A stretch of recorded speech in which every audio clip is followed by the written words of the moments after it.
अब आपको इसरो की ऐसी बातें बताएंगे और दिमाग में आपके ना ऐसा चिंतन आ जाएगा, सोचने के लिए विवश हो जाएंगे कि यार ऐसा भी होता है क्या गुरु। क्यों हो जाएगा? क्योंकि अल्टीमेटली आप एक ऐसी दुनिया में पहुंच जाएंगे जहां आपको अपने अस्तित्व को लेकर के यह शक होने लगेगा, हम हैं कहां। ये सेशन आपको वहां ले जाके छोड़ने वाला है। आप कहेंगे चलिए सर शुरू कराइए यात्रा। चलिए तो यात्रा शुरू करते हैं। यात्रा कुछ इस प्रकार से, एक्सरे पोलरीमीटर सैटेलाइट जिसका नाम है एक्सपोसैट, वो हमारे इसरो के द्वारा लॉन्च किया गया। जहां आप लोगों को पूरी तरह से हमने चंद्रयान 3 और L1 के बारे में बताया। हमने इसरो के माध्यम से आंध्र प्रदेश के श्रीहरिकोटा से साल का पहला मिशन लॉन्च किया। पहला मिशन लॉन्च हुआ। अब ये गया क्यों है मिशन हमारा? तो ये ब्लैक होल और न्यूट्रॉन स्टार्स की स्टडी करने के लिए गया है। किसके लिए गया? ब्लैक होल और न्यूट्रॉन स्टार्स। अच्छा, आप में से बहुत सारे लोग जो हॉलीवुड की फिल्में देख चुके होंगे, उनमें से कुछ को ब्लैक होल्स के बारे में पता होगा, लेकिन I am very much sure ये न्यूट्रॉन स्टार्स पहली बार शायद आपके जहन में आया हो, चर्चा में आया हो। ठीक है साहब। इसके लिए स्पेशलाइज्ड एस्ट्रोनॉमी ऑब्जर्वेटरी को स्पेस में भेजा गया है। ये क्या करेगी? तो एक लाइन में जान लो, ब्लैक होल और न्यूट्रॉन स्टार्स के बारे में जानकारी जुटाएगी।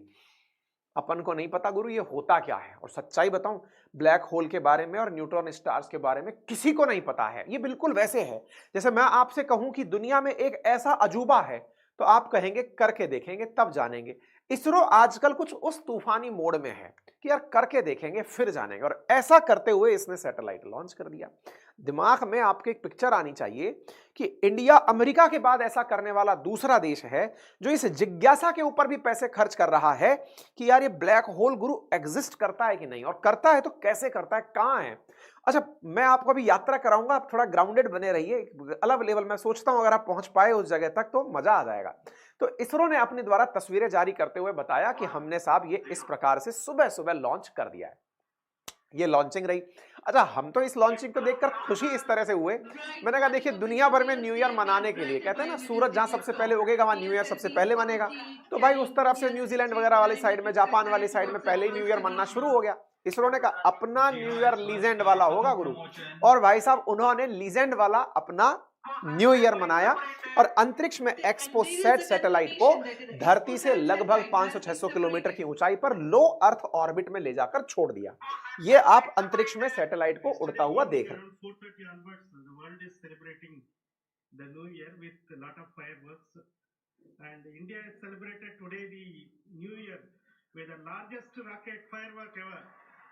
ये साइंटिस्ट का ह्यूमर है, आनंद लीजिए इसका। मतलब इसमें आपको खुद को एक प्राउड फील आना चाहिए कि हमारे वैज्ञानिकों का भी जश्न मनाने का अंदाज अपना है भाई। कैसे? ये क्या कह रहे हैं कि यस्टरडे शाम 4:30 बजे दुनिया के कुछ देश हैप्पी न्यू ईयर मना रहे थे फायर क्रैकर चला करके, लेकिन इंडिया ने हैप्पी न्यू ईयर मनाया रॉकेट लॉन्च करके। और ये दुनिया में पहला देश है ऐसा करने वाला कि न्यू ईयर रॉकेट लॉन्च करके बनाया है, रियल रॉकेट चला दिया है। चलिए साहब, तो एक्सपोसैट की ये चीज निकल कर आई। अच्छा, सोमनाथ जी निकल कर आए, सबको एक ही चीज कही गई, हैप्पी न्यू ईयर। और हैप्पी न्यू ईयर के साथ क्या सुनिए,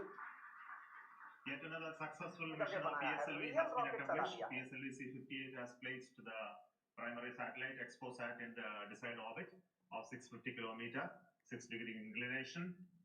650 किलोमीटर की ऊंचाई पर यह भेजा गया है। Parameters that will just now come, and we are also waiting for the satellite to have its solar panel deployed.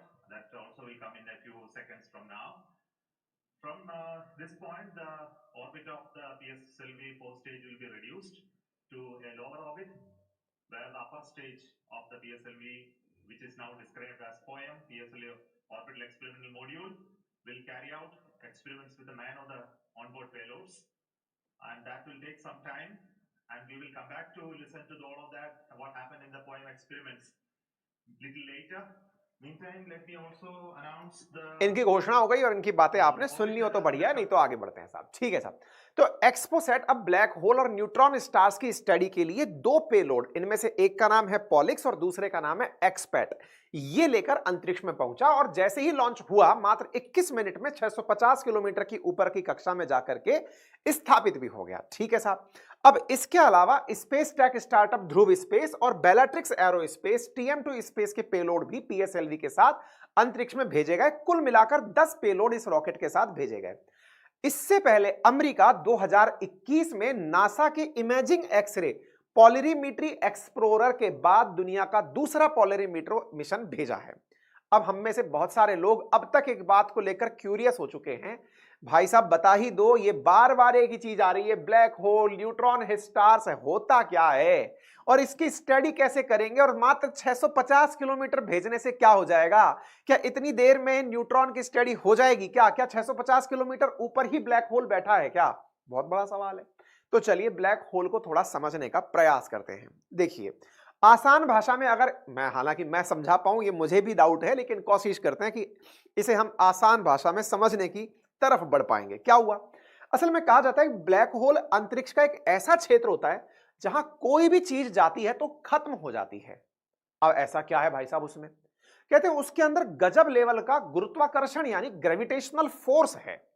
इस बात का अंदाजा इससे लगाया जा सकता है कि जब लाइट जिसको यह माना गया है कि ये इलेक्ट्रोमैग्नेटिक वेव के रूप में आ रही है, इसको तो कोई भी आकर्षित नहीं कर पाएगा। भाई लाइट ऐसा थोड़ी है पृथ्वी पर कहीं इसलिए साहब ये जल्दी पड़ गई क्योंकि धरती के गुरुत्वाकर्षण ने इसे खींच लिया। लाइट तो पृथ्वी के जिस भी कॉर्नर पे चाहे पहुंचती है।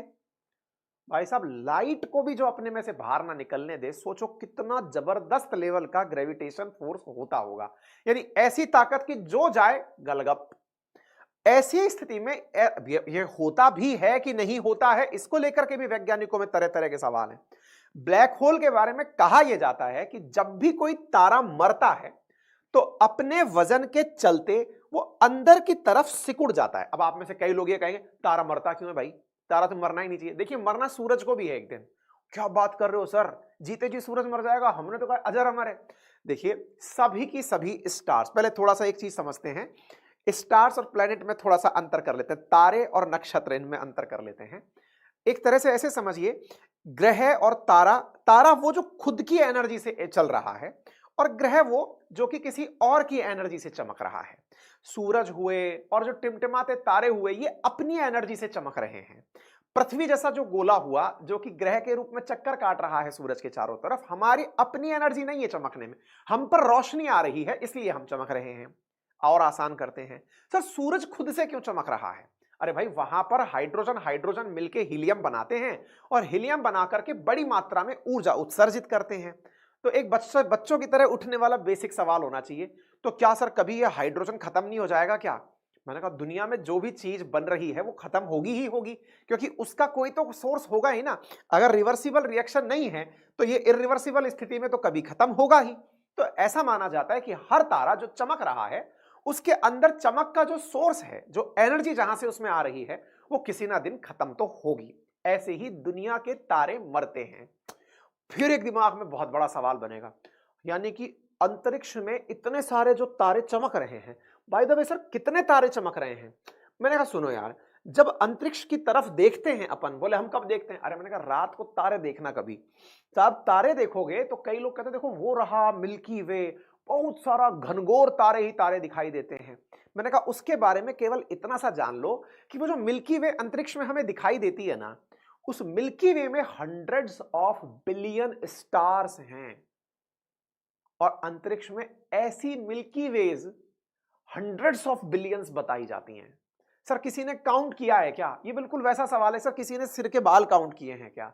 ऐसे ही आकाश में दिखने वाले तारे किसी ने काउंट किए हैं क्या? लोग नंबर्स में कहते हैं कि trillions of stars are there in sky. Sky क्या है? जो हमसे ऊपर दिख रहा है वो सब आसमान है ना।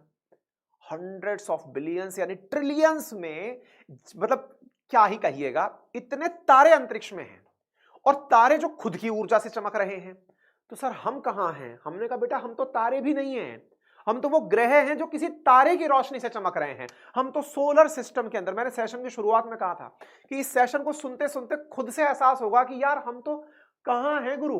मतलब इसके लिए कहते हैं, लोग कहते हैं कि जब कभी आपको लगने लगे ना कि मैं बहुत बड़ा आदमी बन गया हूं, तो केवल अंतरिक्ष की तरफ या आसमान की तरफ देख लें और अपनी औकात नाप लें कि यार इस दुनिया में इतने तारे हैं, उन तारों में जो चमक है, ना जाने उन तारों के चारों तरफ कितने हम जैसे सैटेलाइट चक्कर काट रहे होंगे, अर्थ जैसे ग्रह चक्कर काट रहे होंगे, प्लेनेट चक्कर काट रहे होंगे, और उस पर हम जैसे लोग, भैया अस्तित्व संकट में आ गया है। मान लीजिए कहीं किसी दूसरे सैटेलाइट पर बैठा एलियन होगा या किसी दूसरे ग्रह पर बैठा एलियन होगा, वो अर्थ पर हमको सोच भी रहा होगा कि ये लोग होंगे या नहीं। कहना मुश्किल है। चलिए अब इससे तुरंत बाहर निकलते हैं, उससे अच्छा कि आप इस सोच में पड़ जाएं कि पता नहीं क्या होगा, थोड़ा और आगे चलते हैं। अब देखिए, दुनिया में जो चीज बनी है अगर वो खत्म हो रही है तो इसका मतलब यह हुआ कि तारा बना है तो खत्म हो रहा होगा, क्योंकि फ्यूल खत्म होगा ना भाई।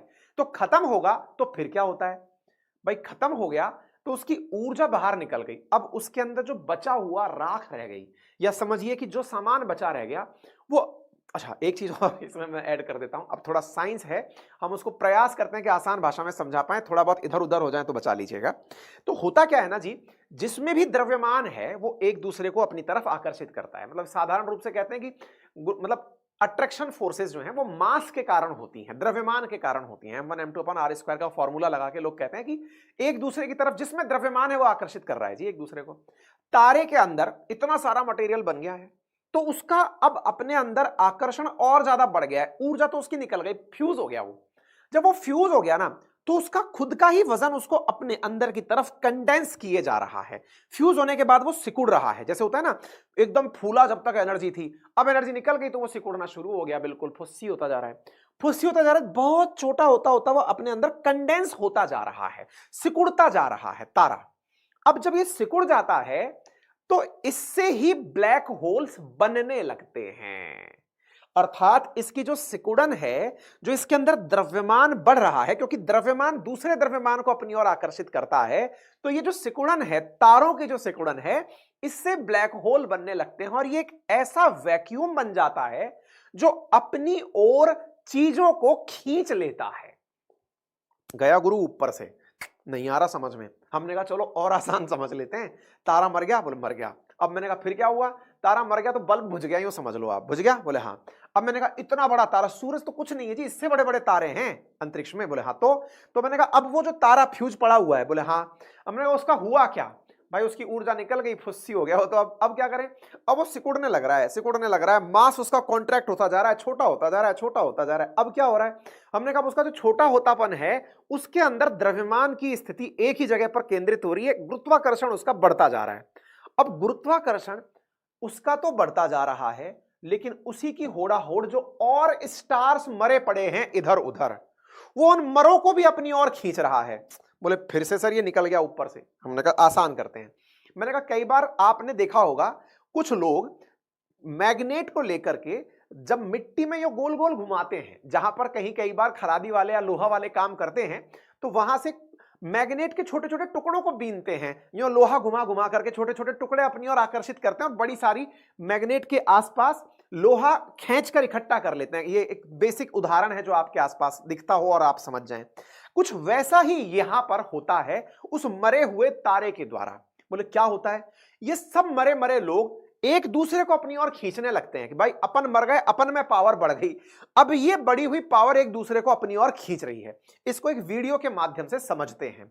आप जानकर आश्चर्य करेंगे कि ये जो मरा हुआ स्पेस क्रिएट होता है, ये अपनी ओर जब कोई मरने वाला, अच्छा मरने से पहले कहता है ना दिया फबकता बहुत है, ऐसे ही तारे के बारे में भी कहते हैं इसका भी सुपरनोवा फेज आता है, मरने से पहले एकदम चमचमाता है कि बस अब अंतिम सांस ले लेने दो।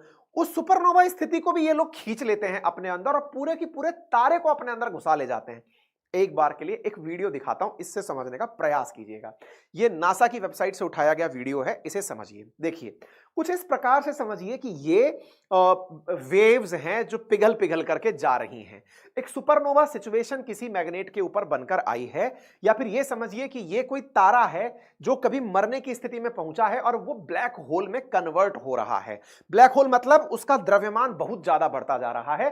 अंतरिक्ष में कुछ इस तरह वो तारों के बीच में है, कोई और तारा है जो मरने की स्थिति में आ रहा है और उस तारे को वो ब्लैक होल अपनी तरफ खींचता है। और ये देखिए चपेट में आया और उसको खंडित खंडित कर दिया, ऐसा खंडित किया कि भाई साहब ये देखिए आप, ये देखिए क्या ही बना दिया भाई, इसका चूर्ण बना दिया है। किसने? ब्लैक होल ने अपनी चपेट में आए एक तारे को चूर्ण बना के अपने अंदर समाहित कर लिया है। तारों को खाने की कला है भाई, किसमें? इस ब्लैक होल में। अब ये देखिए भारत जैसे देश में, दुनिया के देश में बैठे हुए कुछ लोग दिमाग लगाकर ये कल्पना कर रहे हैं कि ऐसा होता है। सर देखिए पहले ही न्यू ईयर है, रात को पहले ही जगे हुए हैं, और आप ऐसी चीज और पढ़ा दे रहे हैं, पता नहीं क्या तो चल रहा है दिमाग में। मैंने कहा रुकिए जरा, हम लोग इसकी स्टडी करने के लिए सैटेलाइट भेज दिए, ये सोचने वाली ज्यादा बड़ी बात है। सर दिलचस्पी बढ़ रही है। अब जितना इंटरेस्टिंग आप बता रहे हैं, अंतरिक्ष में वाकई में ऐसा होता है कि नहीं, दुनिया का कोई भी आदमी इस चीज को लेके क्यूरियस तो होगा। अब भाई क्यूरियस होगा तो आपको जानने का मन तो करेगा कि यार ये ब्लैक होल होते क्या हैं, इतना भयंकर गुरुत्वाकर्षण आता कहां से है। अच्छा, फिर आप में से कई लोग कहेंगे तारे कितने मरते हैं। अब देखिए वैज्ञानिकों का अनुमान है, गूगल पर सर्च करने से पता चला कि हर 1-2 महीने के अंदर 1-2 तारे मरते रहते हैं। आप कहेंगे हाँ हाँ मैंने वो टूटता हुआ तारा देखा। अरे वो नहीं, ये यूनिवर्स वाले तारे जो है ना, जो कि सूरज से बड़े बड़े तारे हैं, 1-2 महीने में तो इनका ही नंबर आता है। ट्रिलियंस में से 1-2 तो हर दूसरे महीने मर रहे होते हैं और वो ब्लैक होल्स में समाहित हो रहे होते हैं। सर मुझे ये बताओ कि ये चीज बचेगी कैसे? फिल्मों में तो समझ में आ रही है, उस ब्लैक होल के कुछ आर पार कुछ होता होगा। हम क्या चाहते हैं? मैंने कहा हम तो कुछ और भी चाहते हैं गुरु, बताओ क्या चाहते हैं। मैंने कहा अभी वो तारा नहीं देखा था जिसके ऊपर का सारा माल खींच के ब्लैक होल अपने अंदर खा गया? बोले हाँ। मैंने कहा उसका जो सेंटर वाला हिस्सा है ना? बोले हाँ। उस सेंटर वाले हिस्से को न्यूट्रॉन स्टार कहा गया है। अब पता नहीं फिर आप क्या बता दिए हो। हमने कहा चलो ऐसे समझो, कभी वॉशिंग मशीन में कपड़ा घूमते हुए देखे हो? बोले हाँ देखे हैं ना। वैसे तो खैर देखने नहीं दिया, टेबल ऊपर से करके समझ लिया, हम बताइए। हमने कहा ऐसे गोल गोल गोल गोल घूम रहा है? बोले हाँ। हमने कहा केंद्र में बिल्कुल खालीपन आ जा रहा है? बोले हाँ। दीवार पे सब कुछ चिपक जा रहा है? बिल्कुल हाँ। तो मैंने कहा ऐसे ही ये माना जा रहा है कि तारे के आसपास का तो सारा मामला लेकर चला गया कौन? Black hole. उसका जो सेंटर है ना, उसको न्यूट्रॉन स्टार नाम दिया गया है। यानी कि ये तारे का कोर है। यानी कि जब कोई तारा सुपरनोवा में जाने वाला होता है, कि मरने से पहले जो फड़फड़ाता है, जब उसमें विस्फोट होता है, तो जो बीच का कोर बचा रह जाता है, जिसके बारे में कहते हैं कि मात्र 15 से 30 किलोमीटर चौड़ा हो सकता है। कहते हैं कि वो जो कोर है उसका वजन अपने सूरज से 3 गुना तक हो सकता है। वो है न्यूट्रॉन स्टार। भाई साहब लग रहा है कि हम कोई अंतरिक्ष की मूवी की चर्चा कर रहे हैं, और मैं पता नहीं आप लोगों को अपनी बात समझा भी पा रहा हूं या नहीं, पर मैं अपने आप से ही बातें कर रहा हूं। कैमरे के उस पार बैठे मित्र अगर समझ रहे हो तो मेरे को हौसला अफजाई करने के लिए ही सही, साइंस का टाइटल है, मैं इसमें कुछ नहीं कर सकता।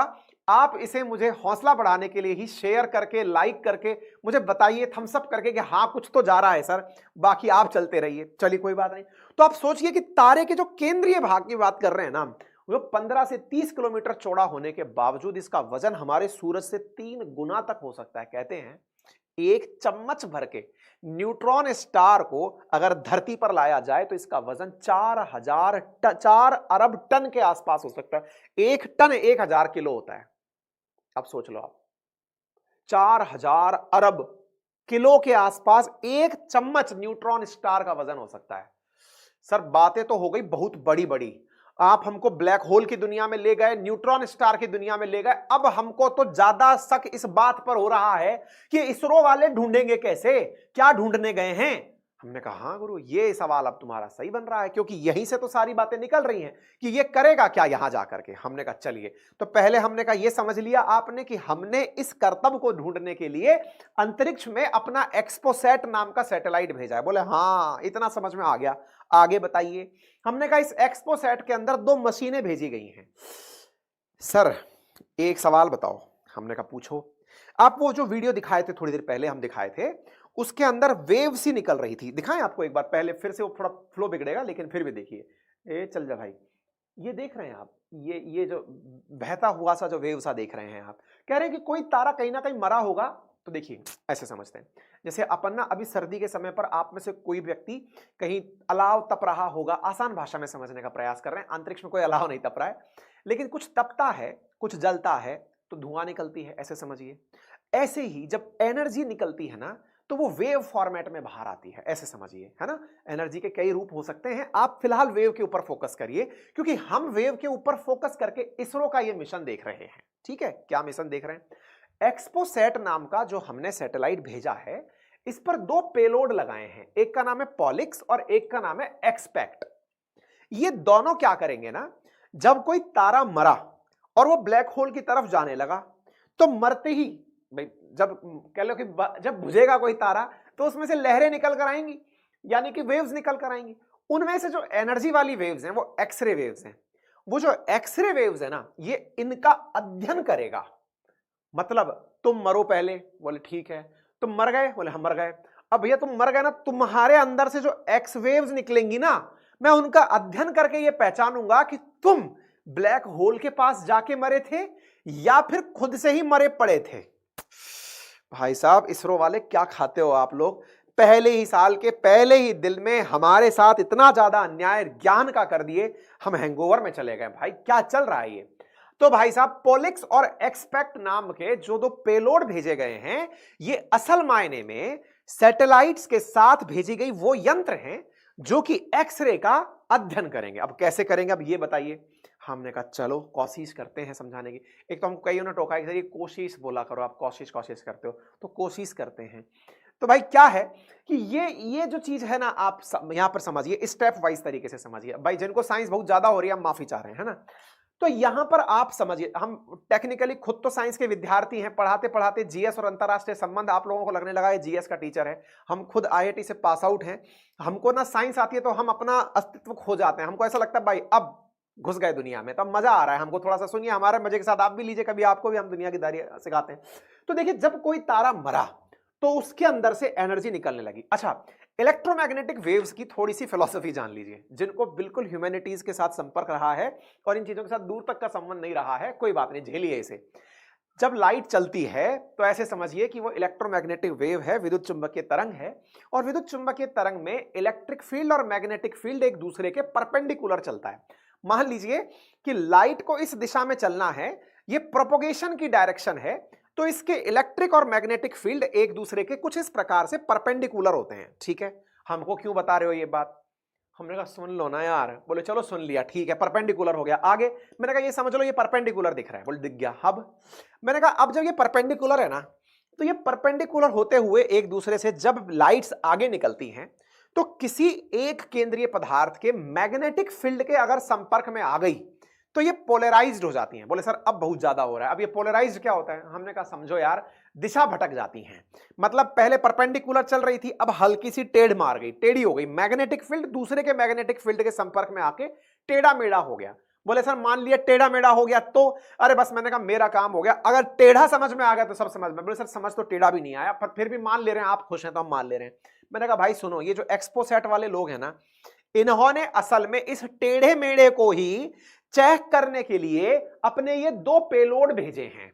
एक्सपोसेट के साथ भेजे गए जो पॉलिक्स है, ये पोलरीमीटर इंस्ट्रूमेंट इन एक्सरे है, जो कि angle and degree of polarization of X ray इस रेंज के अंदर अध्ययन करेगा। सर एकदम ऐसा बता रहे हैं ना कि हमको ना बिल्कुल समझ नहीं आ रहा है। हमने कहा फिर भी सुन लो यार, हमने कहा फिर भी इतना सुन लो कि जो लाइट परपेंडिकुलर जा रही है, अगर उसने किसी भी मैग्नेटिक फील्ड के प्रभाव में आकर, अभी मैग्नेटिक फील्ड कहां से आ गया, अरे हमने कहा गुरुत्वाकर्षण बल समझ लो, उसके प्रभाव में आकर के अगर उसने अपनी दिशा में हल्का भी परिवर्तन किया है, तो उस परिवर्तन को नोटिस करने के लिए पॉलिक्स भेजा गया है। और सर ये जो एक्सपेक्ट है, ये हमने कहा इसके लिए भी एक्से कहा जाए, X ray spectroscopy and timing major spectroscopic information and timing of soft X ray. हमने कहा एक रेंज बना दी जो कि ये अध्ययन करेगी इस दो प्रकार की लाइट्स का जो एक्सरे के रूप में आ रही हैं। बहुत ज्यादा हो गया भाई साहब।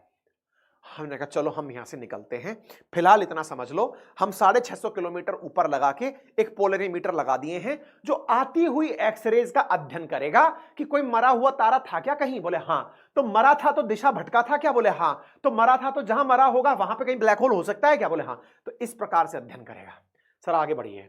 मैंने कहा आगे, बधाई हो, प्रधानमंत्री बधाई दे दिए, गृह मंत्री बधाई दे दिए, विजय किशन रेड्डी बधाई दे दिए, मल्लिकार्जुन खड़गे जी बधाई दे दिए, सब बधाई दिए। वाह वाह वाह वाह वाह वाह, क्या भेज दिए हो, क्या भेज दिए हो, समझ किसी के कुछ नहीं आया क्या भेज दिए हैं, लेकिन हाँ भाई ब्लैक होल का अध्ययन करने के लिए भेज दियो, बहुत बधाई हो। दुनिया भर से बधाई शुरू हो गई। ठीक है, हमने भी अपने ट्विटर अकाउंट पर बधाई सुबह सुबह ही प्रेषित कर दी थी। आप में से जो भी साथी जो हैं हमारे साथ ट्विटर पे फॉलो करते हैं, हम उनको जानकारी पहले ही दे चुके होंगे। ठीक है, चलिए साहब, एक्सपो सेट बनाने में लागत कितनी आई है। अच्छा देखिए, मैं फिर से गुजारिश कर रहे हैं, आप में से बैठकर कोई ना पनवाड़ी की दुकान पर ये चाय की चुस्की लेते हुए ये मत करिए अरे यार इसमें इतना पैसा भेजने की क्या जरूरत थी, सड़क ही बना देते।